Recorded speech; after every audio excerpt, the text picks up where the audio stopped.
Glória a Deus. Meus irmãos, paz do Senhor. Meus irmãos, paz do Senhor. Glória a Deus. Quem está feliz com Cristo, levante a mão. Glória a Deus. Levante a mão e libere um glória. Aleluia. Queridos, você que trouxe Bíblia, por gentileza, abra ela comigo. Evangelho de Mateus, capítulo 18. Por gentileza, Evangelho de Mateus, capítulo 18, versículo 19 e 20. Enquanto você se localiza no texto, quero aqui externar a Deus toda a honra, toda a glória e todo o louvor pela oportunidade e pela honra de uma vez mais fazer menção e exposição da palavra dele. O coração está alegre por tudo quanto o Senhor tem feito, mas ele se alegra ainda mais por saber aquilo que Deus nos representa. Glória a Deus. Deus abençoe a vida do apóstolo Edson. Sempre uma honra estar aqui. Apóstola Isilda, que Deus te abençoe em nome de Jesus Cristo, toda a família, todo o ministério, e que Deus em Cristo continue dando o crescimento. Meu amigo, pastor Anderson, obrigado, viu? Muito obrigado pela oportunidade. Que Deus te abençoe em tudo quanto o Senhor fizer. Amém? Trago saudações dos meus pastores, pastor Sandro e pastora Tânia, e quem recebe diz amém. Meus amigos que estão comigo, Cleiton, Maiara, Caio, Marielle, Kaique, César, que Deus abençoe vocês de uma forma especial. Irineu, te reconheci, que Deus te abençoe. Bruna, Deus abençoe. Glória a Deus. Quem achou o texto, diga: eu venci. Mateus capítulo 18, versículo 19 e 20. Diz assim o texto bíblico: ainda eu vos digo que se dois de vós concordarem na terra acerca de qualquer coisa que pedirem, isso lhe será feito por meu Pai que está no céu. Porque onde estiverem dois ou três reunidos em meu nome, ali estou eu no meio deles. Amém? Só um minuto.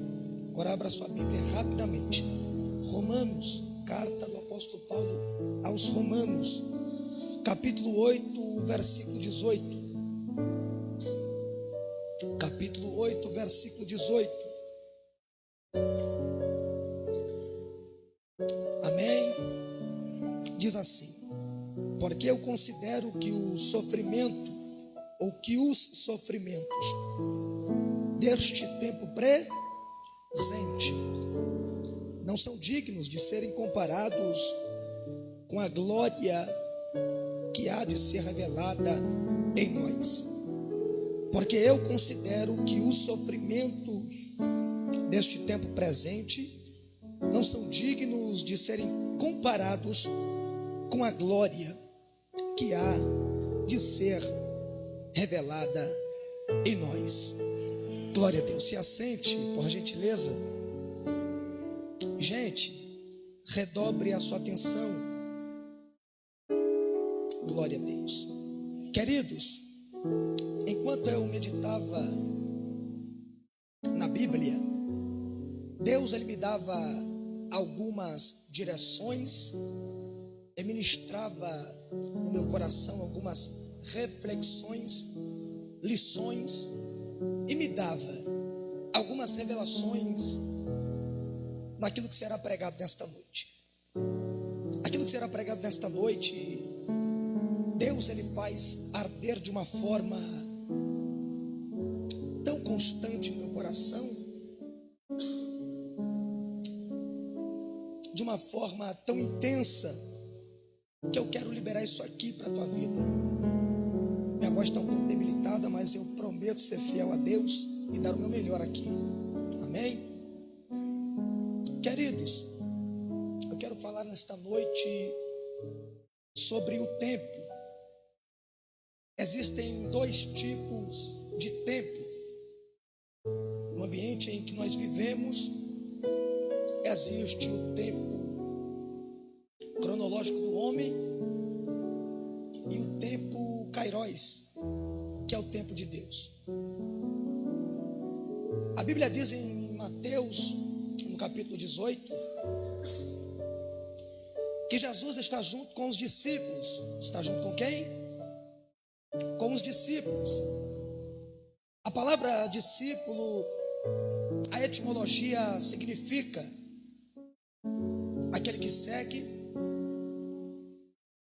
aquele que aprende, aquele que está junto. A Bíblia diz também em Mateus, no capítulo 4, no versículo 18 em diante, que Jesus, passando no mar da Galileia, ele vai avistar dois homens. Um é Simão, que é chamado Pedro, e o outro é André, o seu irmão. E eles estão lançando a rede. E se eles estão lançando a rede, significa que eles são pescadores.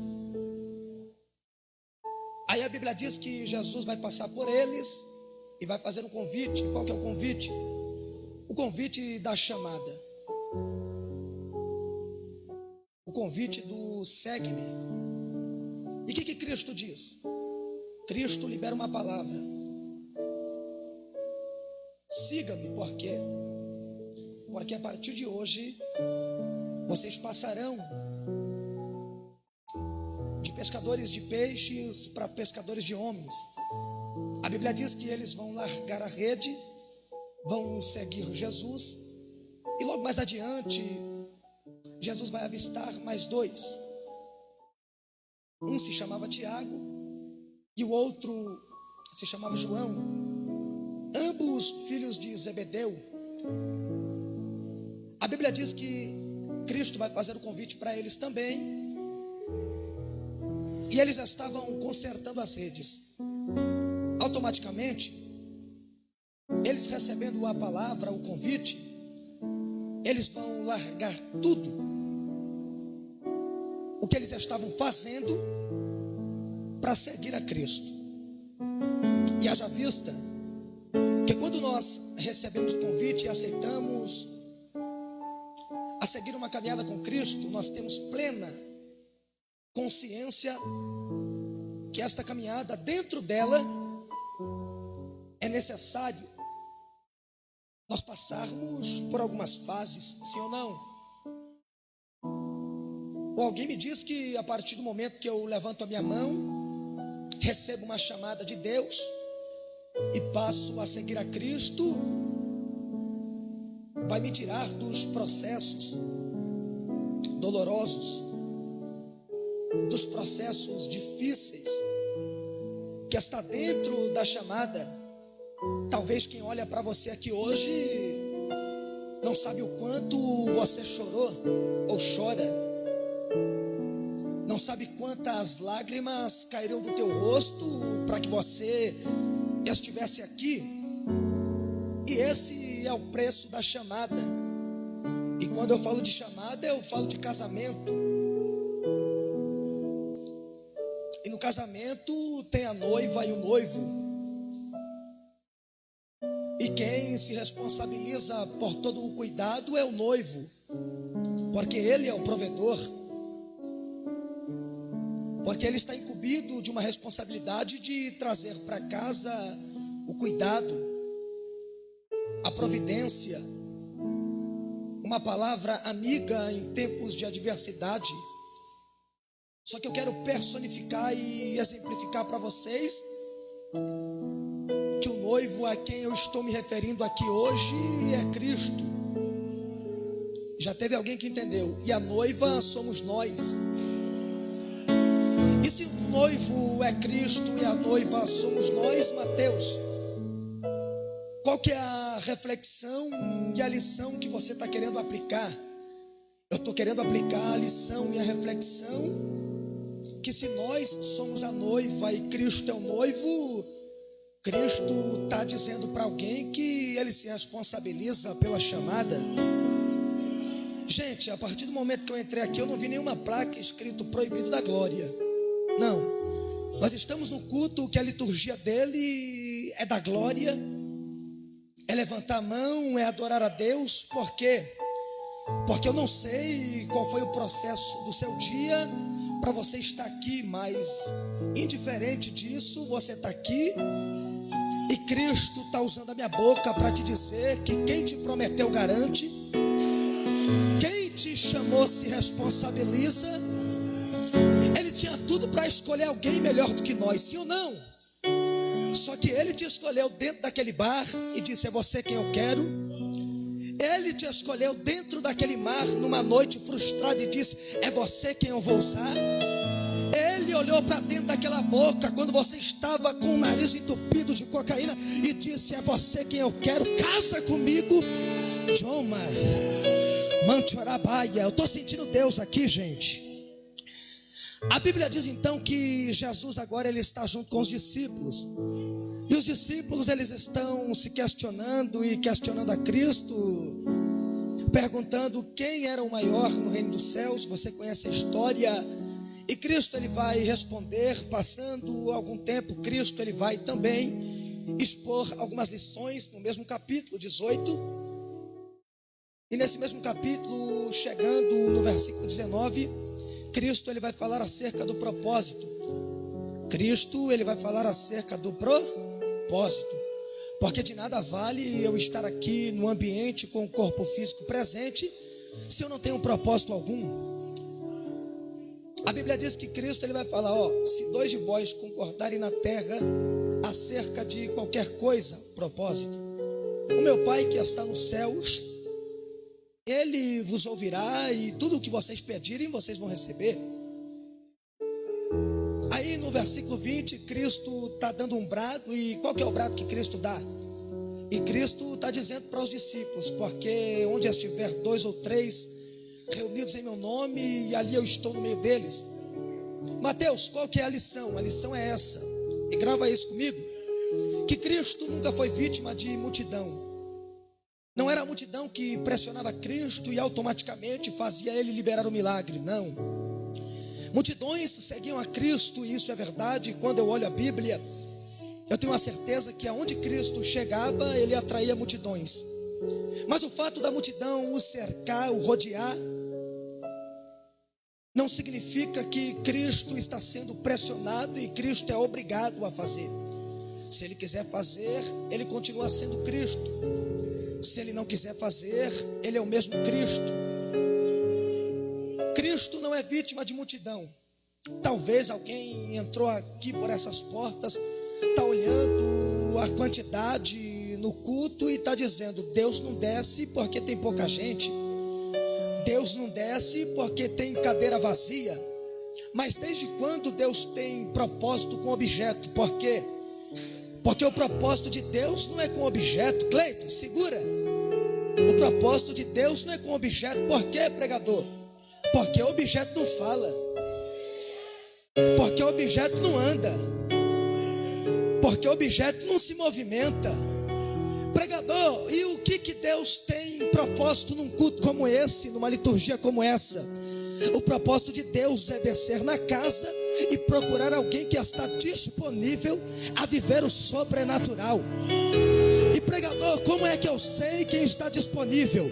Quem está disponível está igual Maria. Maria, ela vai ver ao seu redor, vai compreender que ela não era melhor naquele tempo. Ela vai dizer: mas como é que pode eu viver o sobrenatural, até mesmo portar uma promessa no meu ventre, sendo que ainda eu não conheço ou conheci homem algum? Gente, olha para cá. Maria, ela está dizendo isso porque Maria é virgem. E como é que pode alguém viver uma promessa sendo que ainda ela não teve relação com homem algum? Gente, pegue isso aqui comigo. Deus está gritando para alguém: para você viver as promessas, tu não precisa de referência. Para tu viver as promessas, tu não precisa de influência. Por quê? Porque talvez se você precisar de uma referência, uma mão estendida, a pessoa te ajuda hoje para tacar a tua cara amanhã. É igual José, gente. A Bíblia diz que José, quando ele fica sabendo que Maria está portando a promessa dentro do seu ventre, o texto diz em Mateus capítulo 1 que José vai intentar em deixar Maria secretamente. Mateus, por que José vai deixar Maria secretamente? Porque José entende que eles estão no noivado, e quem é noivo sabe que o noivo não pode conhecer a noiva, o noivo não pode se deitar com a noiva. José, na sua mentalidade, está pensando: se alguém descobrir que Maria está grávida, certamente a multidão vai apedrejá-la. Aí José quer deixar Maria. Por quê? Porque ele não acredita que a promessa que está no ventre dela é algo que Deus deu. E tem gente que quer te abandonar porque não acredita na tua chamada, e tem gente que quer partir porque não acredita no teu ministério. Só que aqui lá vai a primeira palavra profética: quer me abandonar, pode ir embora, vai. Quer partir, pode ir embora, vai. Aproveita que a promessa ainda está no ventre e ninguém está vendo. Por quê? Porque quando a promessa nascer, quando a promessa crescer, não vem me dizer que você estava junto comigo. Quer ir embora, vai. Porque tem gente que está passando um processo, e o processo é esse: tem gente que te abandonou, tem gente que virou as costas, tem gente que não acredita na tua chamada. Só que aqui vai a palavra profética: quer ir embora, aproveita para ir enquanto a promessa não veio a público. Porque uma hora a promessa de uma lância, porque uma hora a promessa vai nascer, o teu chamado vai crescer. Quem não te aceitava vai ter que te engolir, porque Deus te fez a promessa. Só quem tem promessa, só quem tem promessa, só quem tem promessa, só quem tem promessa. Gente, vamos para o texto então.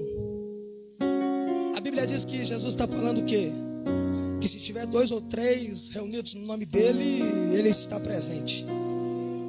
Para Deus operar não precisa de multidão, porque Deus não olha para a quantidade. Você já ouviu isso aqui? Deus está interessado na qualidade. Porque uma coisa é eu vim para o culto, entrar por aquelas portas sem propósito. Eu entro, sento, olho, observo e ainda saio falando mal, que o pregador não queria dar lugar, que o pregador não pregou o que queria ouvir. Mas eu acredito, o Espírito de Deus falou comigo que aqui tem pessoas que quando entrou por aquelas portas, entrou com um propósito. E qual que é o propósito?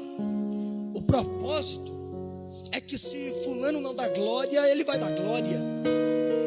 Que se fulano não adorar com força, ele vai adorar com força. Porque ele entende que glória não é para quem prega, glória não é para quem canta, glória não é para quem está sentado ao lado dele, porque é dele, para ele e por ele são todas as coisas. A Bruna já pegou isso aqui. Porque é dele, para ele e por ele são todas as coisas. Porque tem gente que vem para o culto e ele quer ser mencionado, porque tem gente que vem para o culto e ele quer ser visto. Mas gente, cá entre nós, a Bíblia diz que agora Jesus está dizendo: onde estiverem 2 ou 3 reunidos em meu nome, ali eu estou no meio deles. Quando eu li esse texto, Deus me fez voltar no Antigo Testamento, e a Bíblia diz que certa feita a nação de Israel, por abandonar alguns princípios. E quais princípios? Fidelidade. Quais princípios? O amor. Quais princípios? O afeto. Quais princípios? A distância. Por quê? Porque Israel não quer saber mais de Deus. Israel agora se voltou para outras coisas. E Deus já não é mais o Deus do Antigo Testamento, do Egito, do deserto. em que sapato ia crescendo com o tempo e o cuidado de Deus era notório, aonde roupas não envelheciam porque Deus cuidava. Agora, diz o texto que a nação está dentro de Jerusalém e eles já não querem mais ter a intimidade, eles já não querem mais ter a relação com o Deus de Jerusalém. Gente, a Bíblia diz que o templo está estabelecido em Jerusalém, só que Deus, olhando para a nação corrompida, para o declínio espiritual, Deus vai permitir que agora um rei por nome de Nabucodonosor, ele entre na nação, ele faça o que quer, o que quiser. A Bíblia diz que a nação vai sofrer 3 invasões. Quantas invasões? 3 invasões. A primeira invasão foi no ano 609 a.C. A segunda invasão foi no ano 598 a.C. Olha para cá. E a terceira invasão foi no ano 587. Gente, das 3 invasões, a que me chama mais atenção e bate na minha cabeça sem parar é a invasão que Nabucodonosor, ele vai entrar, e além de entrar em Jerusalém, ele vai queimar os portões, ele vai queimar as casas, ele vai pegar um povo que estava em Jerusalém e vai levar cativo para a Babilônia. Aí, não bastante, ele derruba o templo, só que antes dele derrubar, ele vai entrar dentro do templo, dentro da casa de Deus, e vai saquear, vai arrancar os utensílios da casa de Deus e vai levar para a Babilônia. Gente, eu não vou afirmar isso aqui, porque a Bíblia não diz, só que lendo, quem é leitor de Bíblia, quem gosta de Bíblia, sabe que depois da terceira invasão, a arca de Deus não é mais mencionada. E o que a arca de Deus representava? A presença de Deus era representada por uma arca. Quando Deus fala com Moisés, no capítulo 37 de Êxodo, a Bíblia diz que a arca começa a ser feita, e a arca é feita com um propósito. Qual o propósito? Da presença de Deus habitar dentro dela. Depois que Nabucodonosor entra dentro de Jerusalém, Cleiton, ele vai queimar os portões, queimar as casas, exilar um povo, uma maioria, para dentro da Babilônia, saquear os utensílios e derrubar o templo. Agora eu imagino uma minoria dentro de Jerusalém. Por quê? Porque uma minoria fica, e a minoria que fica é atingida pelo fato da sua biografia ser uma biografia de alguém que é pobre. Eles ficam porque não tem utilidade, eles ficam porque aos olhos de alguém eles não têm qualidade nenhuma para ir para a Babilônia servir. Aí diz o texto que além dele fazer tudo isso, passado alguns capítulos, livros, eu não vejo mais a arca na Bíblia, a não ser em Apocalipse. Aí eu fiquei me perguntando, mas como é que pode uma minoria ficar em Jerusalém e num culto já não ter mais a presença? A arca representava me ajuda? Então, se a arca representava a presença, a arca já não é mais mencionada. Então, vamos pensar, Jerusalém é Jerusalém, mas não tem mais presença. Um culto para acontecer, a liturgia era essa: o responsável, o sacerdote, ungido por Deus, ele que era incumbido, tinha a responsabilidade de cuidar do templo, sim ou não? O sacerdote representava o povo, Deus falava com ele e ele falava com o povo o que Deus falou. Só que agora não tem mais sacerdote, agora não tem mais nem levita em Jerusalém, e os profetas não tem mais, e eles estão aonde? Na Babilônia. Aí fica uma minoria, e na liturgia do culto do Antigo Testamento, na época da lei, no período da lei, para ter um culto, precisava ter uma quantidade reunida. Estou falando de multidão. Precisava ter uma quantidade reunida para adorar a Deus. E não era qualquer um que entrava, melhor dizendo, ninguém entrava ao lugar santíssimo senão o sacerdote. Aí eu imagino que agora, além de Jerusalém estar saqueada, com os portões queimados, com as casas queimadas, com o templo derribado, sem utensílios, sem arca, tem um povo que está chorando. E o diabo olhando e dizendo: agora eu quero ver adorar a Deus, porque não tem mais arca, Deus não desce mais. Aí o projeto do diabo é oprimir aqueles que ficaram. E qual que é a forma de oprimir? Qual que é a expressão? Sem arca, Deus não desce mais. Sem arca, o povo já não sente mais Deus. Sem arca, cego não enxerga. Sem arca, surdo não ouve. Sem arca, eu vou melhorar isso aqui para você dar glória. Sem arca, famílias não são restauradas. Sem arca, o culto não tem sentido. Sem arca, você não é alcançado. Sem arca, o teu pai não é liberto. Sem arca, a tua esposa não vem para a igreja. Sem arca, você não vê a cura para a enfermidade. E o diabo está gritando: agora eu quero ver como vai ser o culto sem a arca. Aí vem Jesus, no Novo Testamento, na cruz do Calvário. E Jesus está crucificado, pregado.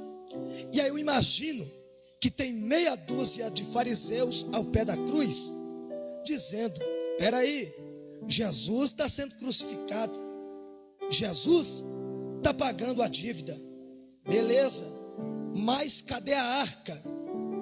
Gente, a arca é objeto. E eu disse que o compromisso de Deus não é com objeto. O compromisso de Deus é com 2 ou 3, segura, que está reunido com o mesmo propósito. E qual que é o mesmo propósito? Adorar a Deus, queimar incenso,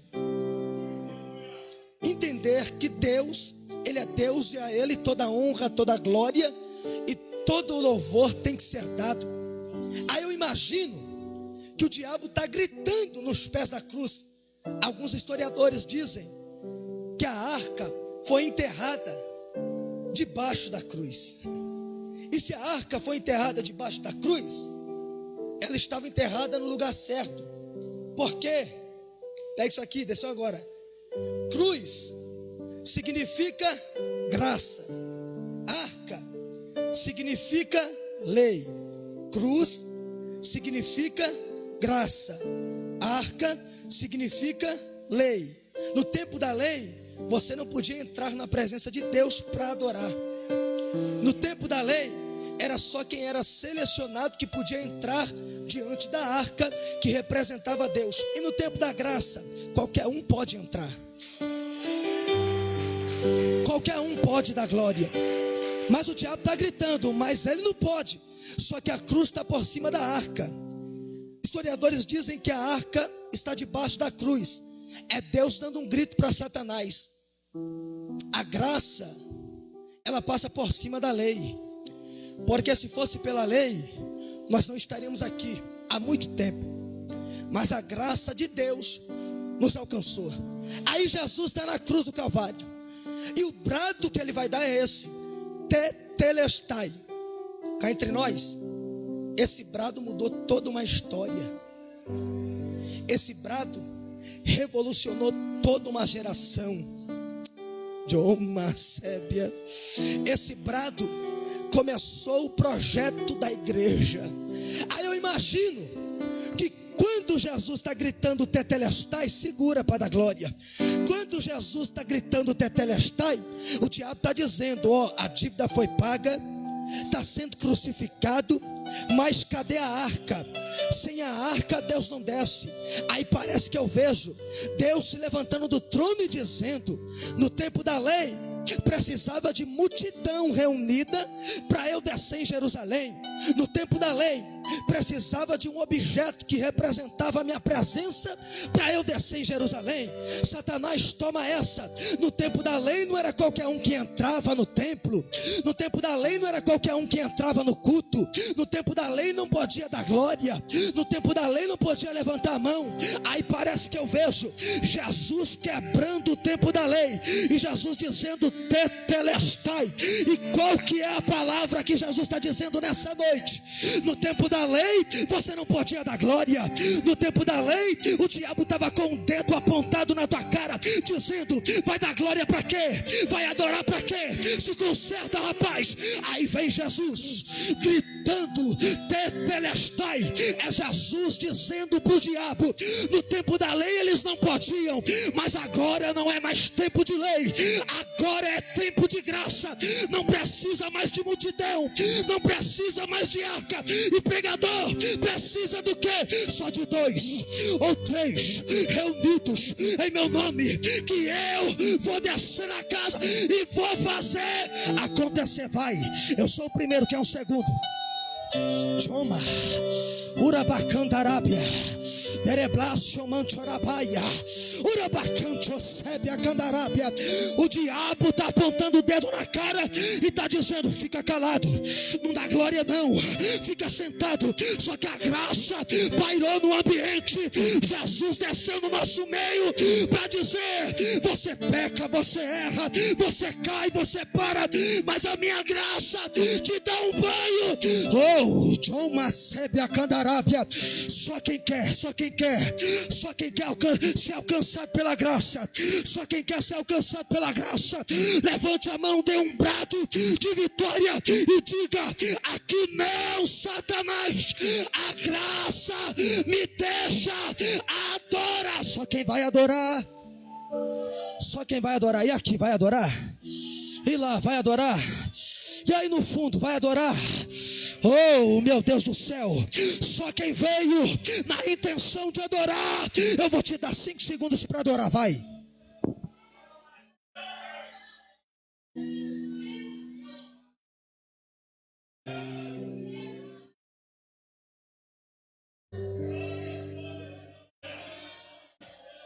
O poder da adoração. Sabe qual que é o poder da adoração? O poder da adoração aqui resulta em um milagre lá. O poder da adoração aqui quebra as correntes lá. O poder da adoração aqui liberta alguém lá. O poder da adoração aqui escreve uma nova história para alguém que ficou lá. Estou sentindo Deus aqui, gente. A Bíblia diz que Saul, quando ele era atormentado por um espírito mau da parte do Senhor, a Bíblia diz que quando ele era atormentado por esse espírito, eles traziam Davi com uma harpa na mão. Gente, a harpa significa adoração. Enquanto Davi adorava, diz o texto bíblico que aquele espírito maligno que estava em Saul tinha que bater em retirada. Lá vai a profecia para alguém. Enquanto você adora aqui nessa quinta-feira profética, a pombagira vai ter que saber que quem manda na tua casa é Deus. Oh meu Deus, enquanto você dá glória aqui, o tranca-rua vai ter que destrancar essa rua, vai ter que dar espaço, porque Deus vai entrar na sua casa. Tchomarácia, Urabacandarábia, Uramatseu, Urabacandarabacébia Candarábia, Deremante Urabaia Sé.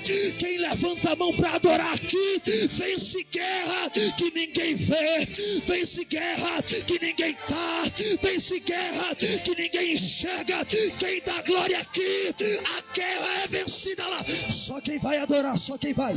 Deixa eu ver quem vai, deixa eu ver quem vai, deixa eu ver quem vai, deixa eu ver quem vai, deixa eu ver quem vai. Só quem vai adorar, só quem vai. Deixa eu ver quem vai. Enquanto você adora aqui, Deus me disse: vai acontecer o teu milagre, vai virar notícia. Só quem vai.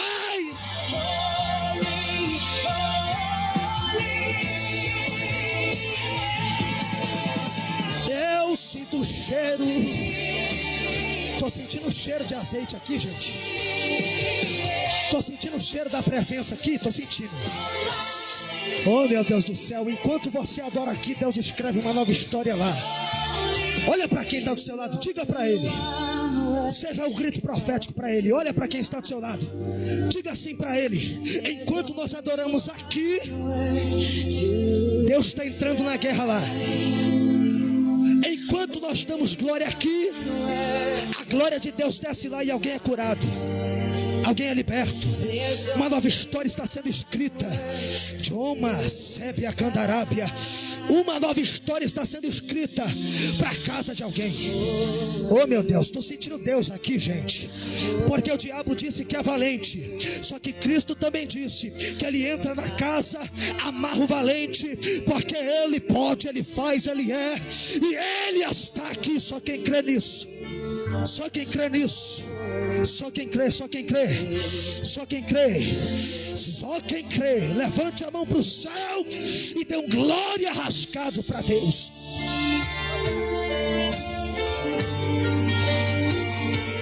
Vamos lá, já estou encerrando. Alguém entrou aqui e já não consegue sentir mais Deus. Alguém entrou aqui hoje e já não consegue mais ser cheios de Deus.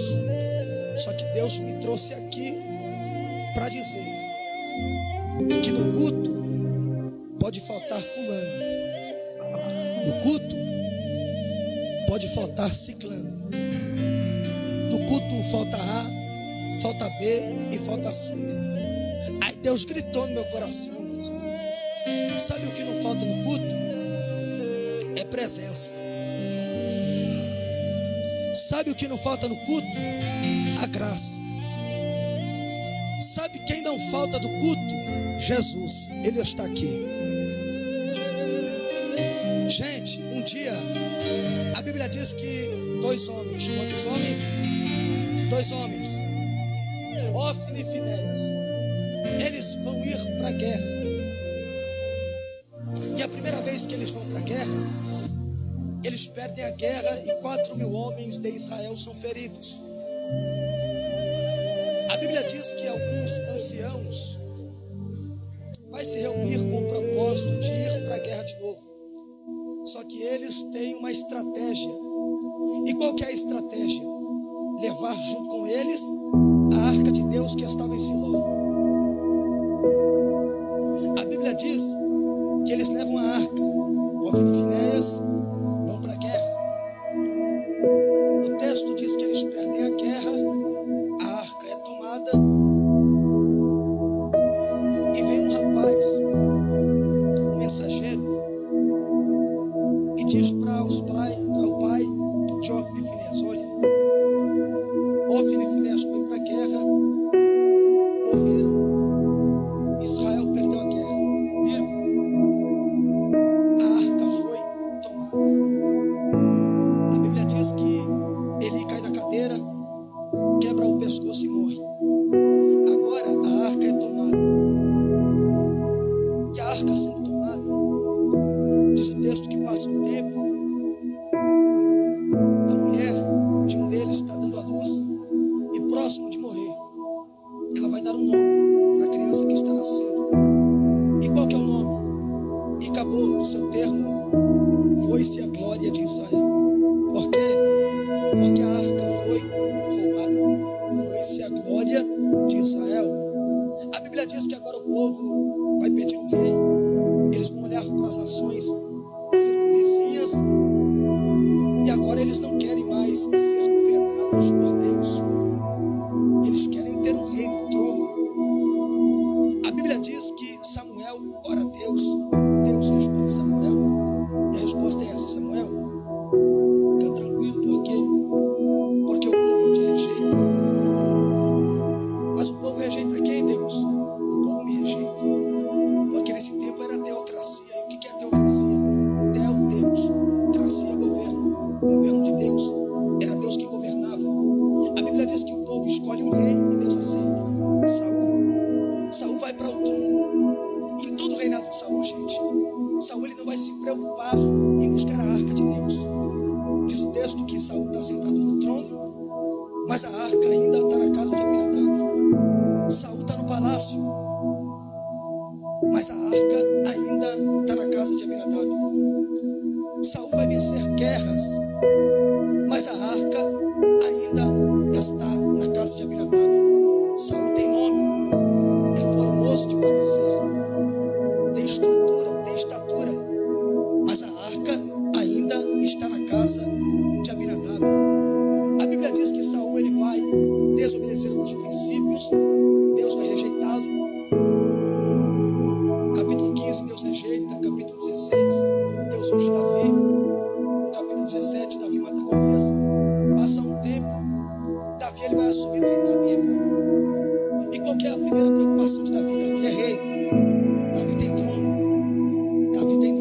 Jericó. A arca significava o quê? Significava o quê? Aí Davi vai entender que não adianta ter trono, mas não ter presença. Não adianta ter nome, mas não ter presença. Não adianta ter status, mas não ter presença. Não adianta ir para a guerra e vencer filisteu, sendo que a presença está longe. Aí Davi vai dizer o quê?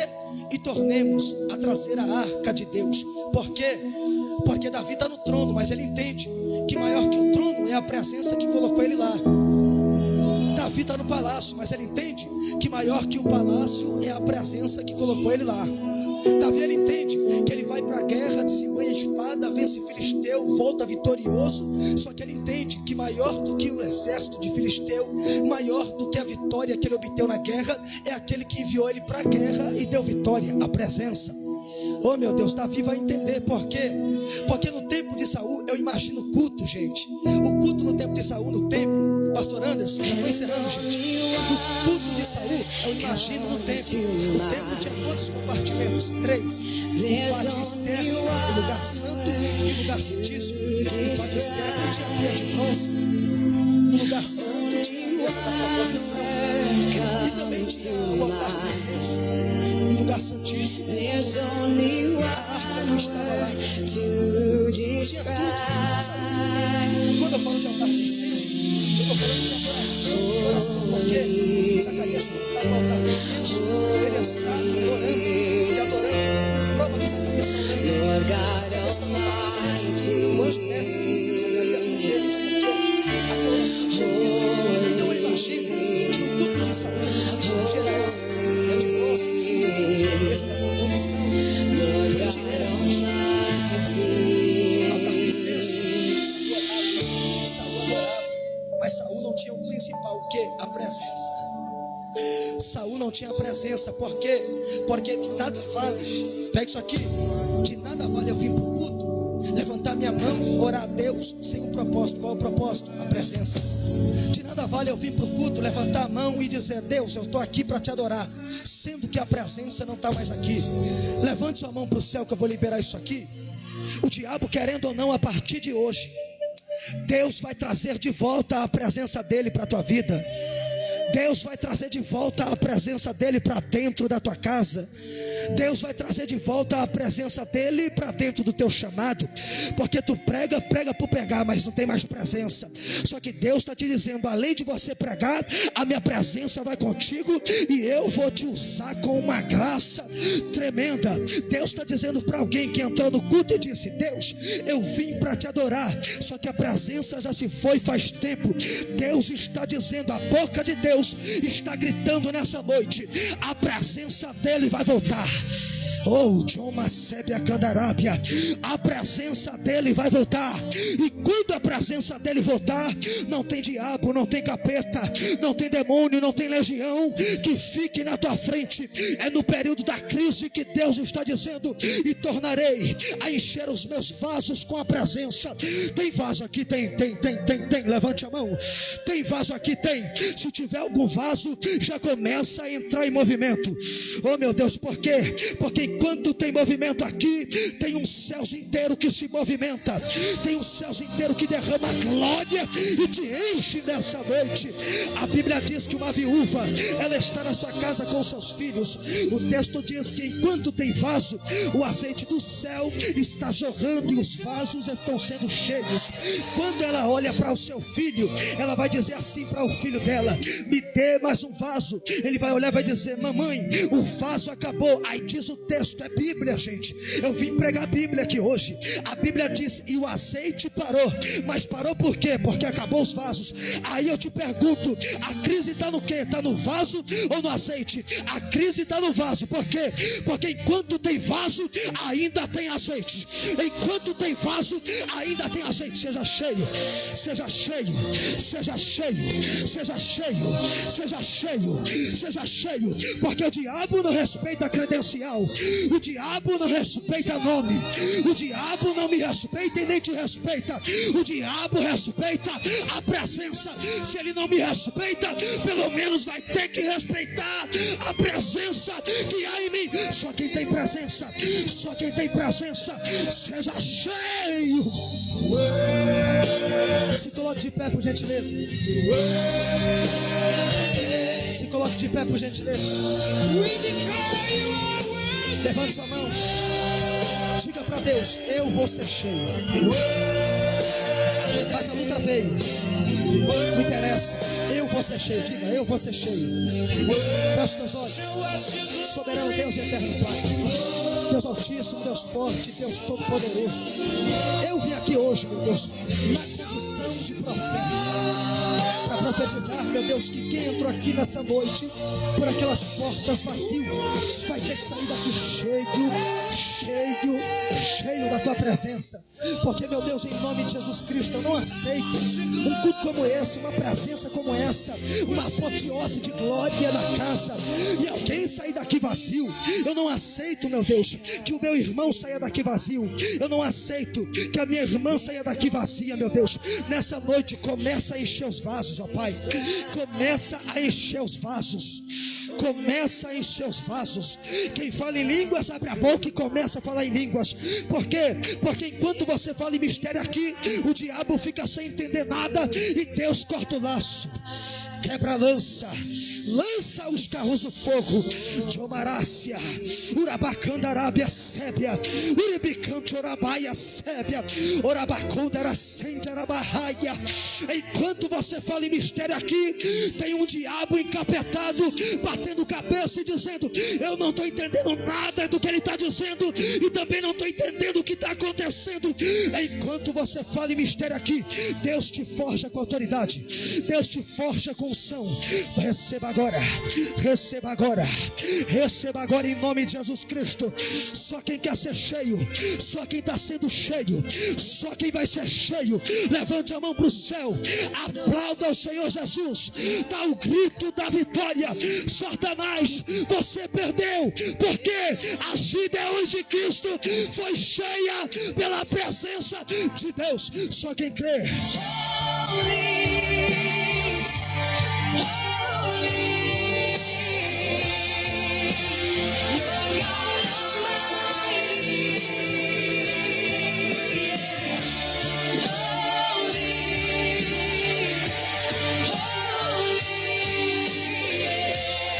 Paz do Senhor, igreja.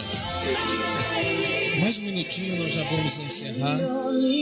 Glorifica a Deus, exalte, bendiga o nome desse Deus maravilhoso que nos concedeu de estarmos aqui mais um culto, quinta profética. Que Deus abençoe evangelista Mateus, que Deus abençoe você, a sua vida, você que está aí acompanhando pelas redes sociais. Enquanto a gente vai adorar a Deus, você vai preparar a tua oferta, que não foi ministrado ainda nessa noite as ofertas. Então toma o teu assento, mais um minutinho, nós já vamos encerrar dentro do horário, já agradecendo a Deus por mais esta oportunidade que Ele nos concede de aqui estarmos reunidos, para que o nome dEle seja exaltado. Vamos adorar a igreja. Quem sabe aquele corinho que diz: Jesus é bom, é bom, é bom até demais. Ninguém sabe agradecer as obras que Ele faz. Adora Ele assim, ó, em nome de Jesus. Jesus é bom, é bom, é bom até demais. Ninguém sabe agradecer as obras que Ele faz. Jesus é bom, é bom, é bom até demais. Ninguém sabe agradecer as obras que Ele faz. Quem crer em Deus cura os enfermos, expulsa Satanás. Quem crer em Deus muitas maravilhas faz. Cura os enfermos, expulsa Satanás. Jesus é bom, é bom, é bom até demais. Ninguém sabe agradecer as obras que Ele faz. Jesus é bom, é bom, é bom até demais. Ninguém sabe agradecer as obras que Ele faz. Quem crer em Deus, muitas maravilhas faz. Cura os enfermos, expulsa Satanás. Quem crer em Deus, Muitas maravilhas faz. cura os enfermos, expulsa Satanás. O culto hoje vai ser maravilhoso, porque Jesus já derramou o seu poder. O culto hoje vai ser maravilhoso, porque Jesus já derramou O seu poder. Então pede aí, crente. Derrama, Senhor. Derrama, Senhor, derrama sobre nós o seu poder. Derrama, Senhor, derrama, Senhor, derrama sobre nós. O seu poder. Sai doença, sai, em nome de Jesus. Sai tristeza, sai, em nome de Jesus. Mas que calor esse em volta do altar. Mas que calor esse em volta do altar. Mas que calor esse em volta do altar. O que é? É o poder de Deus Que está neste lugar. É o poder de Deus que está neste lugar. O fogo cai. Tristeza sai. E nós que cremos, Ao Senhor. e nós que cremos, Louvemos ao Senhor. o fogo cai.